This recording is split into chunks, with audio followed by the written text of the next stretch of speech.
Yo sostengo, aquí lo he dicho, de que quisieron dinamitarnos la investigación para que no se actuara. ¿Sí? No en la Fiscalía. Entonces, por eso, sí, sin tomar en cuenta el informe,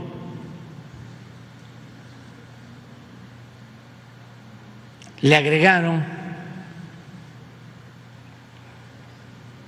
a más responsables, pensando que con eso pues ya no íbamos a poder tomar la decisión,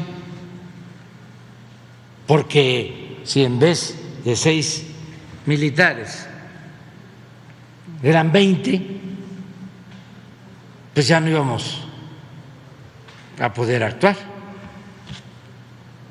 Y si en vez de los que estaban aparecían otros, no estoy diciendo que sean inocentes y que ya se les exoneró, sencillamente no estaban en el informe.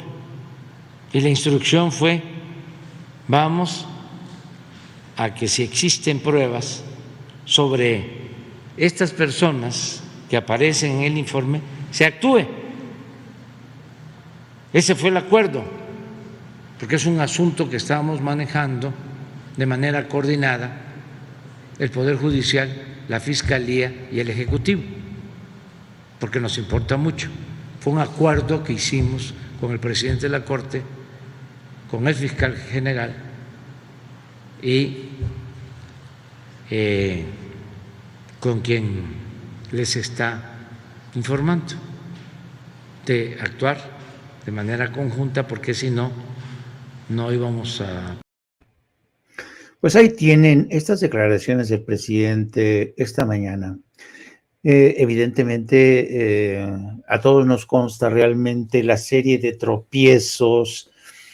Ha sido casi una proeza el hecho de que el gobierno de Andrés Manuel López Obrador haya podido llegar a un informe de la Comisión de la Verdad.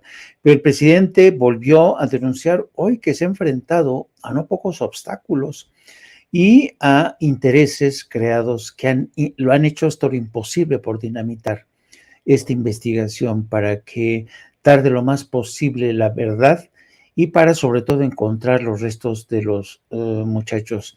Teniendo en cuenta esto, yo te preguntaría, querida Carla, ¿tú crees que el presidente será capaz de realmente dar a conocer todas las luces y las sombras de este caso tan trágico para México? Bueno, es una pregunta compleja. Nada más contextualizar que este es uno de los compromisos de campaña y de gobierno del presidente desde 2018.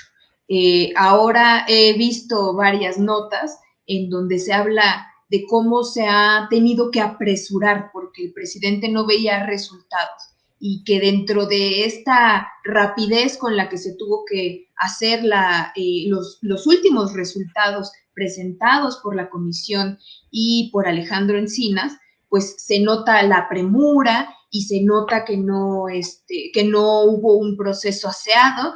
Yo creo que es una de las tareas más complejas que tocan a este gobierno y que incluso cuando fue el primer informe presidencial de Andrés Manuel López Obrador, él claramente lo dijo, que era uno de los pendientes, que era de lo más importante, ha estado en la agenda como una de las acciones prioritarias y yo creo que no únicamente por cuestión de intereses, que no dudo que haya muchísimos, seguramente tanto a nivel municipal, local, estatal, y a todos niveles, evidentemente también con exfuncionarios públicos que, pues entre ellos, Tomás Herón tuvo que salir del país y está refugiado prácticamente en Israel.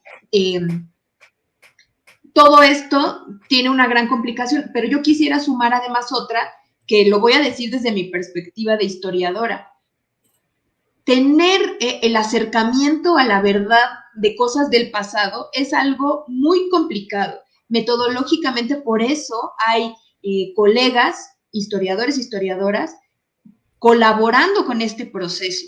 Yo, más que decir si podrá o no hacerlo el gobierno federal, creo que como en ningún otro momento hay voluntad política que se ha demostrado y que además han arrojado nuevas interpretaciones de un proceso que se pretendía dar por terminado con aquella desafortunada ocasión en la que Murillo Karam habla de la verdad histórica y que entre otros periodistas como Carlos Marín, pues aplaudieron. Ahora está atacando en su columna en Milenio a Alejandro Encinas, recuperando una nota del New York Times en donde pues hablan supuestamente de esto que comentaba, de que es una investigación que se está teniendo que hacer de forma acelerada y que no tienen los elementos para presentarla y que es endeble. Pues periodistas como esto aplaudieron y respaldaron esa verdad histórica. Yo me atrevo a decir que estamos frente a uno de los retos más fuertes de este gobierno, que no podríamos vaticinar si las resoluciones a las que se logre llegar satisfagan a todos, digamos, tanto a la nación mexicana y sobre todo a los padres de los 43 normalistas, pero sin duda, pues este es un hecho gravísimo, durísimo, muy sensible para nuestro país. Por lo tanto, bueno, yo creo que siguiendo de cerca cómo se ha desenvuelto la Comisión de la Verdad y sus acciones, sus interpretaciones, evidentemente hay cosas que pueden parecernos que no van por el camino correcto, pero yo simplemente me quedaría un poco con esta cuestión de la complejidad que tiene atender a un tema tan grave como este. Fíjate, querida Alina, que quien fue el esposo de Katharine Graham, Phil Graham, que fue dueño del Washington Post, solía decir que el periodismo constituye o representa el primer borrador de la historia. Ya después Phil Graham se dio un tiro, se suicidó porque tenía una depresión terrible. Pero la frase que acuñó quedó ahí: el periodismo es el primer borrador de la historia. Yo te pregunto, ¿tú crees que un diario como The New York Times realmente está haciendo ese trabajo de reportar el caso Ayotzinapa de forma fiel, de tal forma que en el futuro los historiadores puedan realmente atenerse a lo que dijo The New York Times sobre la investigación del gobierno de México? ¿Tú crees que en este sentido el diario The New York Times ha sido fiel a la verdad, ha retratado, recogido la verdad sobre estos hechos trágicos con ética? Mira, yo creo que nos han hecho creer, ¿no? Como este debate que hemos tenido en múltiples ocasiones y sobre todo durante los últimos 4 años en México del periodismo, de si debe ser neutral y objetivo, pero curiosamente quienes se adjudican estas etiquetas son normalmente la derecha, ¿no? Los mercenarios de la información, gente como Loret de Mola, Denise Dresser, como Ciro, etcétera, etcétera, mientras quienes nos asumimos con total transparencia en la parte del periodismo militante, asumimos que nuestras causas son la verdad, la justicia, la reparación de los daños.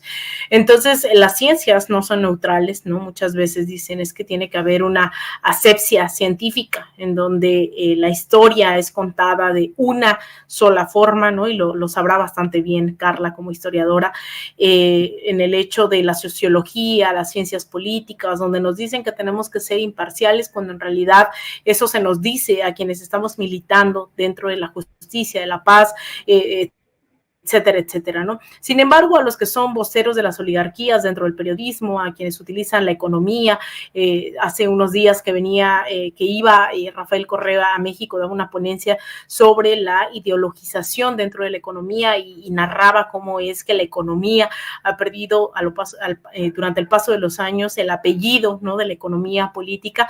Pues así han sido, ¿no? También los medios de comunicación en donde el periodismo se nos muestra como neutral, objetivo, objetivo, imparcial, siempre y cuando beneficie las grandes narrativas, en este caso, pues de la administración de Enrique Peña Nieto, pero cuando se empieza a develar la verdad, los culpables, los responsables, así estén dentro del ejército, ¿no? Y creo que eso es algo que, insisto, tenemos que seguir pugnando. Pues obviamente se nos dice de todo, ¿no? Desde el clásico palero, chayotero, etcétera, etcétera. Lo cierto es que, y lo decíamos por la mañana en este mismo espacio, Jaime, pues lo cierto es que los medios de comunicación corporativos han demostrado N cantidad de ocasiones de qué lado de la historia quieren estar. El New York Times no es la excepción, se ha puesto del lado del complejo militar industrial, en el caso de la guerra de Irak, se ha puesto dentro de las narrativas de los golpes de Estado en América Latina, ha tratado de opinar, ¿no? Y columnas enteras, palabras, portadas a Juan Guaidó, a Yanine Áñez, tratando de legitimar golpes de Estado, desestabilizaciones, campañas en contra de gobiernos democráticamente electos. Y yo creo que por ahí tenemos que seguir pensando que estos medios tratarán siempre de beneficiar a unos cuantos, ¿no? Y el caso de Ayotzinapa nos ha demostrado que el nivel de crueldad, pero también de estas alianzas entre el gobierno, narcotráfico, ¿no? Es algo que tenemos que seguir combatiendo, no hay que ser ingenuas, creyendo que el 1 de diciembre del 2018 se acabaron todos los males por arte de magia en México. Al contrario, se abrieron algunas que otras puertas. Lo decíamos también hace unas horas en este mismo espacio, el Poder Judicial es uno de esos grandes espacios que se niega a transformarse en sí mismo, que se niega a abrir la puerta para la reparación de los daños, y tenemos que seguir exigiendo, ¿no? Más allá de los dichos, hechos del Poder Ejecutivo, del presidente López Obrador, lo cierto es que como ciudadanía nos corresponde estar cada vez más informados, más organizados, y también tener claridad sobre las exigencias de las y los históricamente oprimidos, en este caso, jóvenes que vienen de sectores de los más desposeídos, de los más excluidos, jóvenes de familias campesinas, cuya única aspiración era ese tránsito entre la pobreza y una clase media, ¿no? Si es que así se puede llamar, que venía, ¿no? Y por eso es que los mandaban a la Escuela Normal de Ayotzinapa, pensando en que eso podría eventual y generacionalmente hablando transitar hacia hacia un nuevo bienestar dentro de la comunidad. Así que yo creo que entre el New York Times, los medios corporativos, pero también una sociedad que debe exigir cada vez más justicia y transparencia, no solo al gobierno, sino también a estos medios de comunicación, estamos en un buen momento, ¿no? Como para construir ese horizonte posible, ese México posible, pero también de reconstruir ese tejido social que por muchas décadas se nos negó a millones de mexicanos y mexicanas. Pues muchísimas gracias, querida Lina, querida Carla. Sé que las dos tienen compromisos y tienen que retirarse, así que te pido, Alina, ¿cómo te puede seguir la gente? Tú vas a estar cubriendo, vamos a estar muy pendiente de esas elecciones, pero también, ¿cómo te puede seguir la gente a través de redes? Muchas gracias. Pues sí, ya estamos aquí en Sao Paulo, en Brasil, nuevamente, para dar testimonios, para llevar la voz de esos sectores, ¿no? Que quieren la transformación al estilo brasileño aquí en este país. Así que me pueden seguir con toda esta cobertura, obviamente aquí en Sin Censura, pero también en mis redes, en @AlinaDuarte_, en Instagram _AlinaDuarte, en Facebook.com/AlinaDuarte Periodista. Ahí vamos a estar poniendo el minuto a minuto, tratando de reportar estas últimas protestas, estas últimas manifestaciones de estos días de cara a los comicios del día domingo. Así que bueno, ahí me pueden seguir. Pues bueno, te mando un abrazo nuevamente, Jaime, no solo a título personal, yo sé que también todo el equipo de Sin Censura está muy agradecido contigo de que puedas conducir nuevamente este espacio, y también aprovechar para agradecerle a Carla, que es de esas personas que también en redes sociales, si podemos tener o diferencias o no, podemos encontrarnos para debatir, dialogar, y ya quisiera yo que mucha gente estuviera dispuesta a ello, a diferencia de quienes se meten constantemente, debo decirlo, ¿no? A agredir, a violentar, a insultar, a perseguir, etcétera. Y yo agradezco también esa apertura que tiene Carla siempre con el diálogo, y pues bueno, a seguir construir. Así que bueno, ahí me encuentran en redes, pero también aquí en Sin Censura, en este caso todos los días y todas las noches en estas transmisiones. Pues ánimo, querida Lina, fighting, como dicen los coreanos, fighting, fighting. Y querida Carla, ¿por qué no también no nos avisas cómo te puede encontrar la gente a ti también? Gracias, querido Jaime. Bueno, pues yo estoy colaborando mensualmente con una columna en la revista Sentido Común y también escribo mensualmente tanto en El Soberano como en SPR, el Sistema Público de Radiodifusión.